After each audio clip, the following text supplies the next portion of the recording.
In a quiet African village, a young woman named Zahure lived a life that was not her own. Once, she had been full of laughter, her spirit as free as the wind. But that was before she married Bako, a man respected by the village, but feared by those who truly knew him. At first, Zahure believed she had found a good husband. Bako provided for her, made sure she had food, clothes, and a roof over her head. But soon, she realized that his love was not love at all. It was control. He watched her every move, decided who she could speak to, and made every decision for her. She was never alone, never free. If she took too long at the river, he would question her. If she greeted another man, even in passing, his eyes would darken with suspicion. If she wanted to visit her own mother, he would demand a reason. And when she tried to speak up, he would remind her of a cruel truth. A wife must obey her husband. The once joyful girl was now a shadow of herself. She walked carefully, spoke softly, and lived in constant fear of making a mistake. She longed for freedom, to breathe, to live, to feel the sun on her skin without the weight of Bako's control. But in a world where men like him held all the power, Zahure wondered if escape was even possible. Deep in her heart, she knew one thing: she could not live like this forever. Bako did not love Zahure the way a husband should love his wife. His love was not soft or kind. It was a forceful, suffocating grip that refused to let go. He did not see her as a person with thoughts and dreams of her own. To him, she was something to be owned, something to be shaped according to his will. Every action she took, every word she spoke, had to be approved by him. If it wasn't, she would suffer the consequences. At first, Zahure had tried to believe that Bako's rules were normal, that his possessiveness was a sign of care. But as the months passed, she realized the truth. This was not protection. This was control. He dictated every part of her life. She could not leave the house without his permission. She could not speak to other men, not even in passing. If she needed to go to the market, she had to wait for him to take her or send someone to watch her. Even a simple visit to her own mother required his approval. She felt like a prisoner in her own home. The walls that once made her feel safe now felt like a cage. She longed for the days when she could walk freely under the sun, when she could visit friends without fear of punishment. But Bako had taken that from her.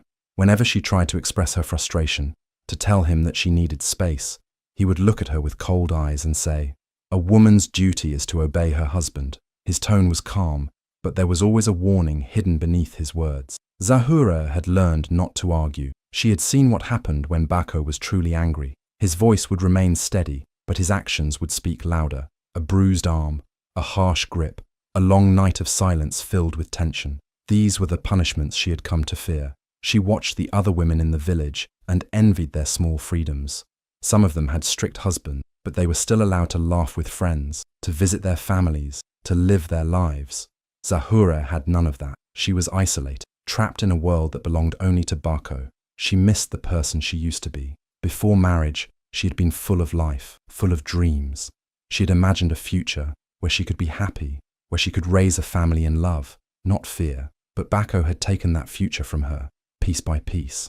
Sometimes, when he was gone, she would stand by the doorway and stare at the path leading out of the village. She imagined walking away, never looking back. She imagined a life where she could make her own choices, where she would not have to live in fear of Bako's anger.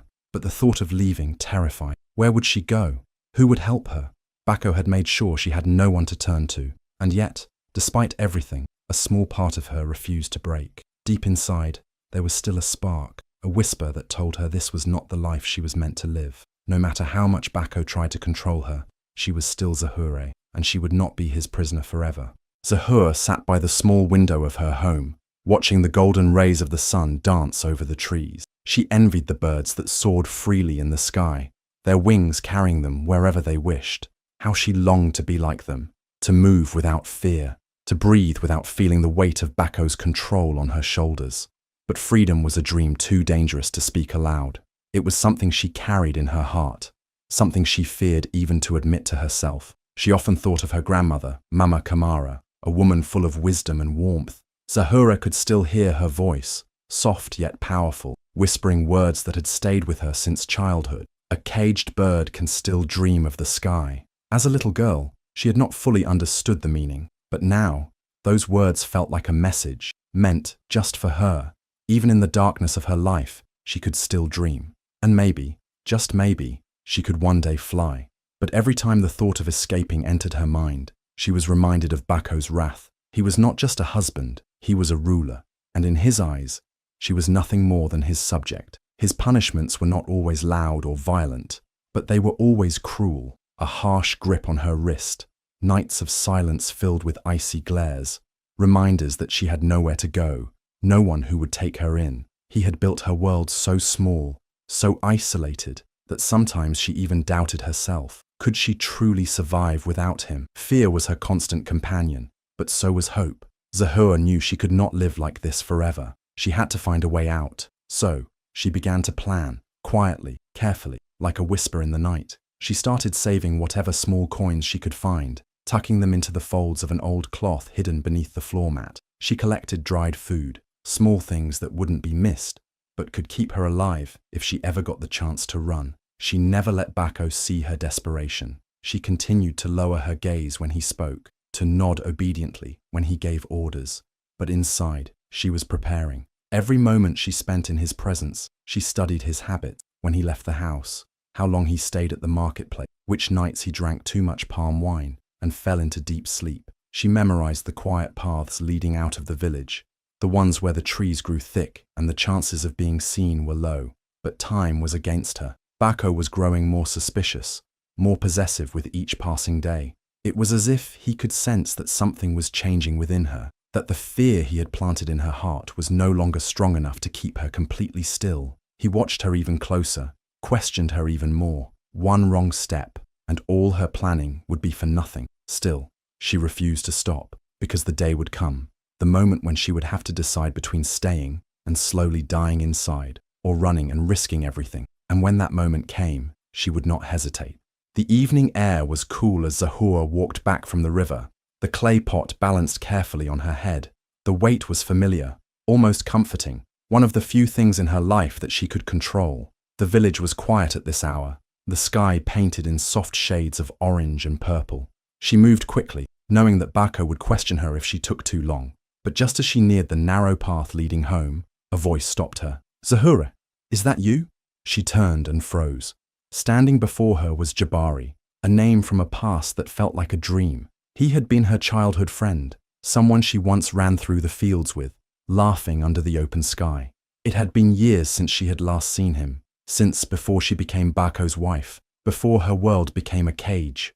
For a moment, she hesitated. She knew the danger of speaking to another man, even one as familiar as Jabari, but the warmth in his eyes, the way he smiled at her like she was still the girl he remembered, made her forget everything else. "It's been so long, Zahura. How are you?"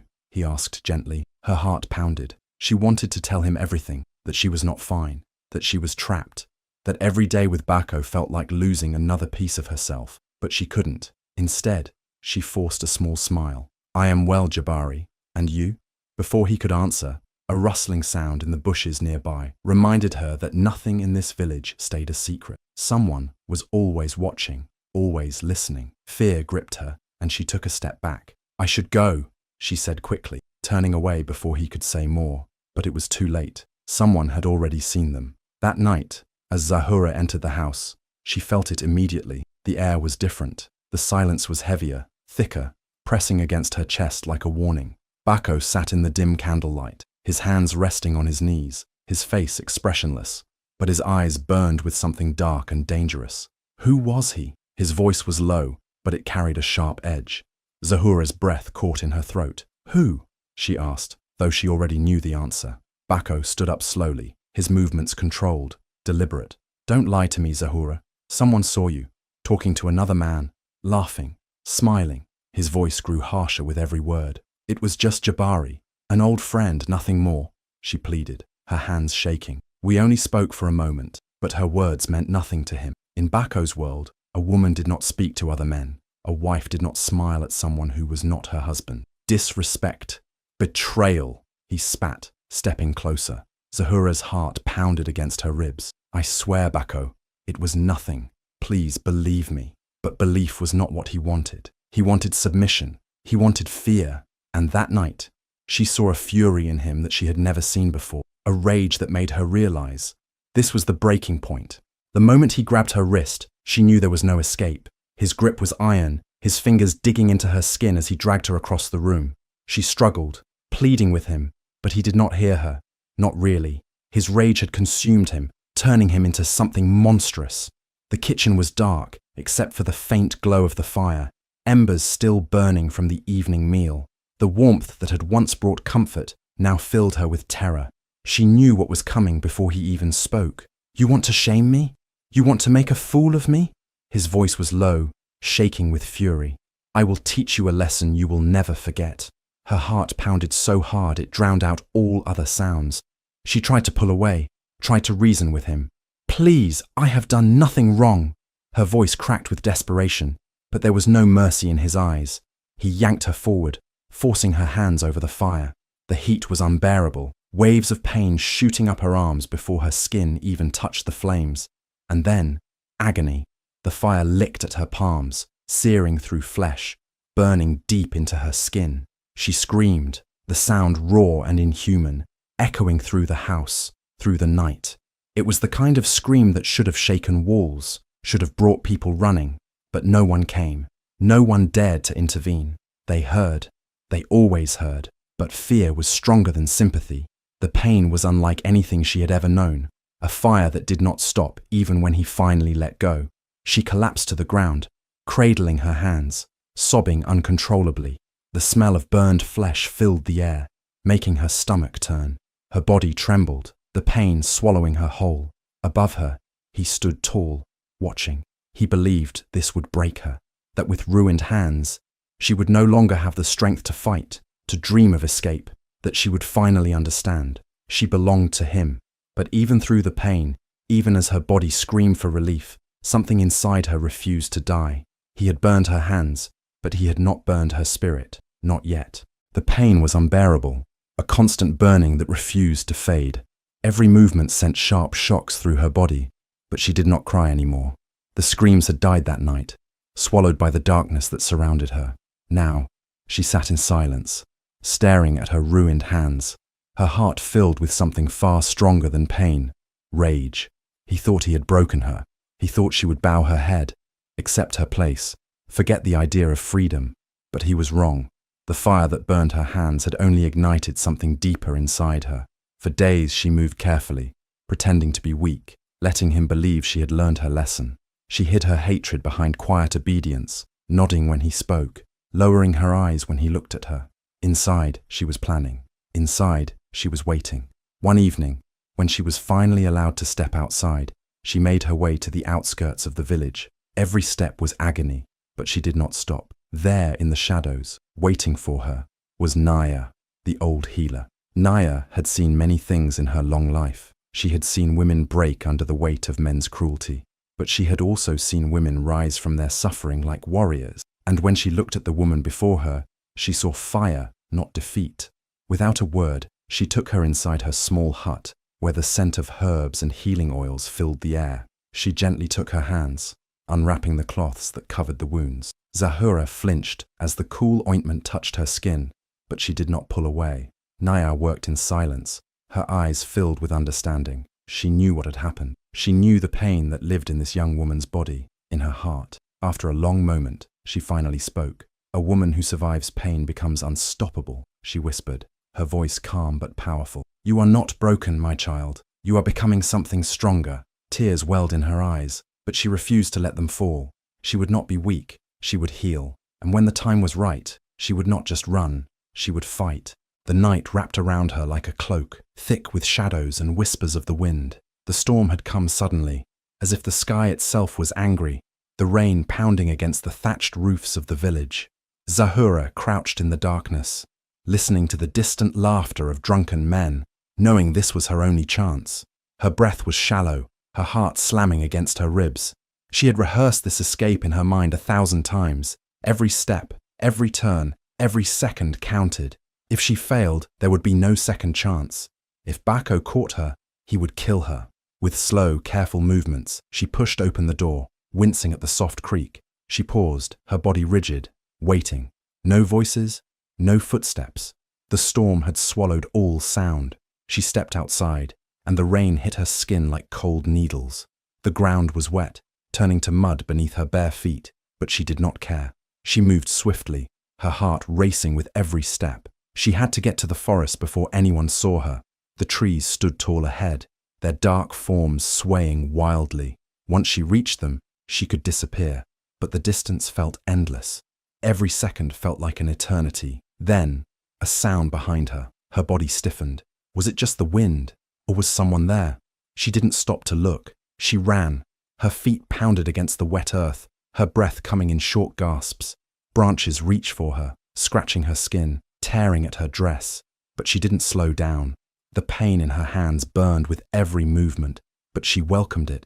It reminded her that she was still alive, still fighting. The deeper she ran into the forest, the darker it became. The rain blurred her vision, making it hard to see the path ahead. She slipped, her knee slamming into the ground, but she forced herself up, ignoring the sharp sting. She could not stop now. The wind howled through the trees, drowning out all other sounds. But still, she imagined footsteps behind her. She imagined Bako's voice, calling her name, filled with rage.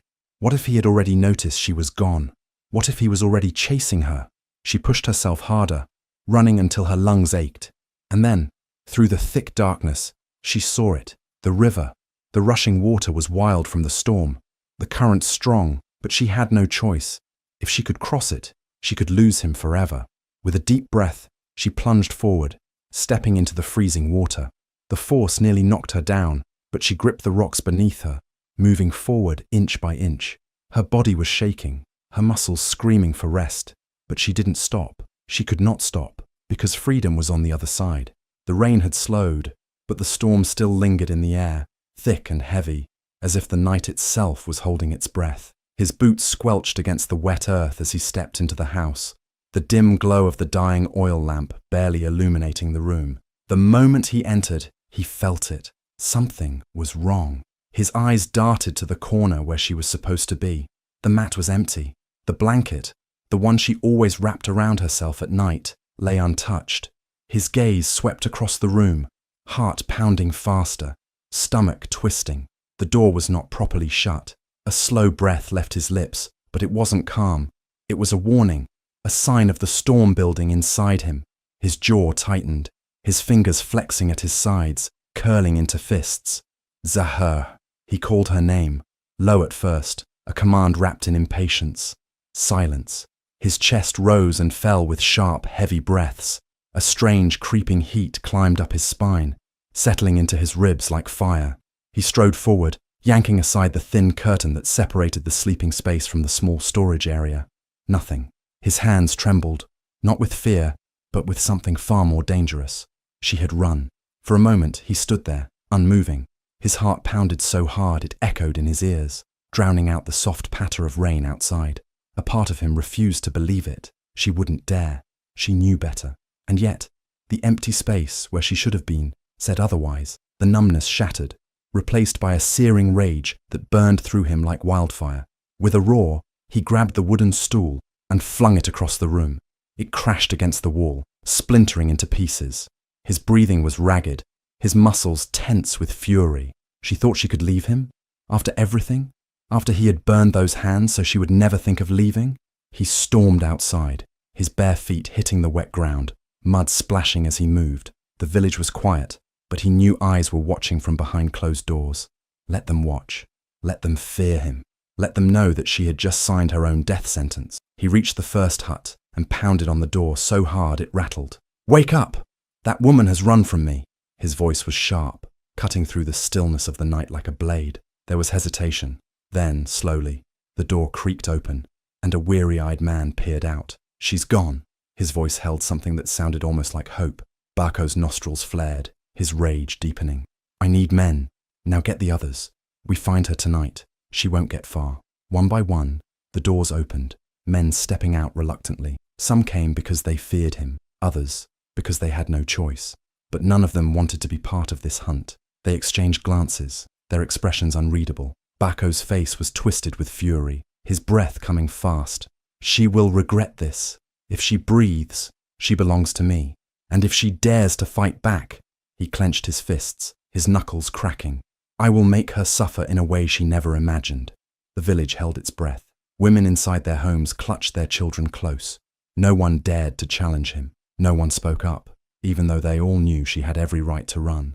But somewhere, deep in the silence, there was a single, unspoken hope. Let her be too far for him to catch. The sun had begun its slow climb over the horizon, casting golden light over the treetops. The world was waking, but she had not slept. She couldn't afford to. Each rustling leaf, each snapping twig sent waves of fear through her, making her heart race. She had escaped, but she was not yet free. Her feet, swollen and bloodied from days of wandering, carried her forward on sheer willpower. Hunger clawed at her stomach, thirst burned her throat, and pain throbbed in her hands.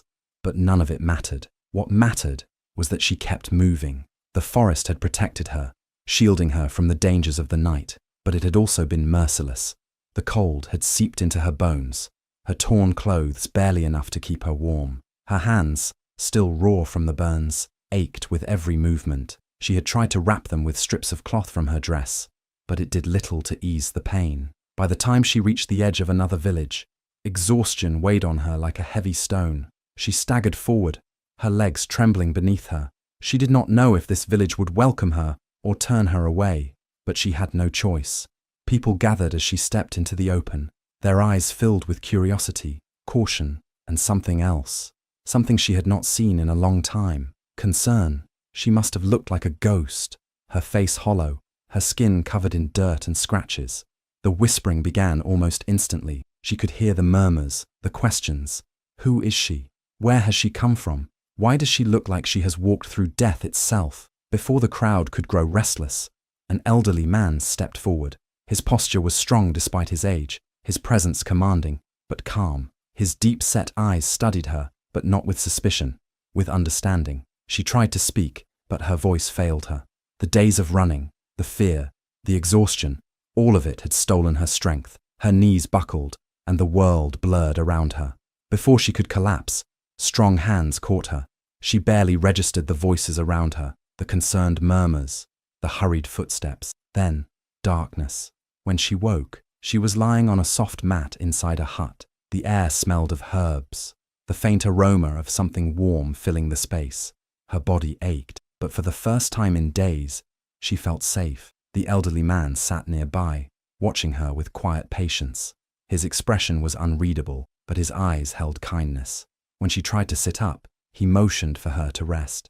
"You have traveled far," he said, his voice deep and steady. "You are safe now." The words hit her harder than she expected. Safe. Could it be true? Had she finally found a place where Bako's shadow did not reach? They brought her food, warm porridge, and fresh water. She ate slowly, her hands still trembling, the burns making even the simplest movements painful. But here, no one asked about her wounds. No one questioned the scars on her body or the fear in her eyes. They simply let her be. Later, when she had gained enough strength, she sat with the chief in his hut. He introduced himself as Mzi Kofi, the leader of the village. He did not press her for answers, but when she finally found the courage to speak, he listened. She told him everything, her life, the pain, the fear, the night she ran for her life. She spoke slowly, her voice raw from all the emotions she had buried for so long, but she did not cry. She had no more tears left. When she finished, silence filled the room. Mzi Kofi sat deep in thought before finally speaking. "A woman's strength is like a river," he said, his voice calm but firm. "It cannot be chained forever. No matter how heavy the rocks, no matter how strong the dam, the water will always find a way to flow." The words settled deep inside her, a warmth spreading through her chest. For so long, she had felt like a prisoner, like a bird trapped in a cage too small to spread its wings. But now, for the first time, she believed in something she had almost forgotten: hope. She had survived. She had fought through pain, fear, and suffering. And now, sitting in a village where no one looked at her with hatred or control, she realized something even more powerful. She was not just a runaway. She was not just a victim. She was a survivor, and she would never be chained again. The fear that had once controlled her was gone. In its place was something stronger: determination. Zahura knew that running forever would not stop Bako. He was a man fueled by control, and as long as she lived in hiding, he would never stop hunting her. But she was tired of hiding. She had spent years living in fear, obeying a man who saw her as nothing more than his possession. Now, she would end this. The village of Kofi had given her more than just shelter. They had given her strength. She had spent weeks healing, regaining her energy, and training her mind for what lay ahead.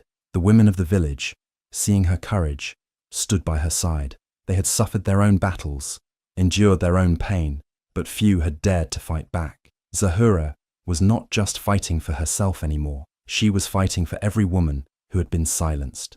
The journey back to her village was long, but this time she did not travel alone. Kofi and his people walked beside her, a force of silent strength. She no longer felt weak.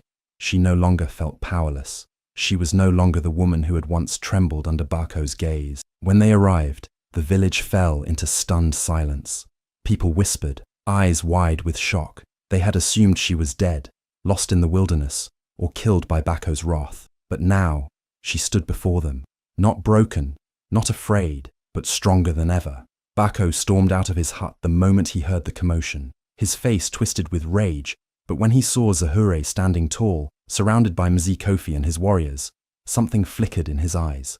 Uncertainty. For the first time, he was not the one in control. Zahura did not flinch as she faced him. "I am no longer your wife," she said, her voice loud enough for the entire village to hear. "I am no longer your prisoner." The village elders gathered, sensing the weight of what was happening. Zahura stepped forward, and for the first time, she told the truth. She revealed the years of torment, the cruelty, the suffering. She held out her hands, still scarred from the burns he had inflicted, and let the villagers see what he had done. No more silence, no more fear. At first, the crowd remained still, unsure of how to react. But then, something incredible happened. Other women began stepping forward. One by one, they spoke. They revealed their own stories of pain, of beatings, of control. Some had suffered under Bako's rule. Others had endured the same torment from their own husbands. The silence of the village turned into whispers, then murmurs, then outrage. The men who had once ignored the suffering of their wives shifted uncomfortably. The elders, seeing the growing resistance, could not ignore the truth. Bako was not just a husband, he was a tyrant. Bako tried to deny it, his voice rising in anger, but the village had already turned against him. The elders stood, their decision clear. "You have brought shame upon this village," one of them declared. "You have broken our laws, and you will answer for your crimes." For the first time, Bako was powerless. The same village that had once looked up to him now saw him for what he truly was. His control, his dominance, all of it was gone. As the elders declared their judgment, Zahura felt a weight lift off her chest. This was not just revenge. This was justice.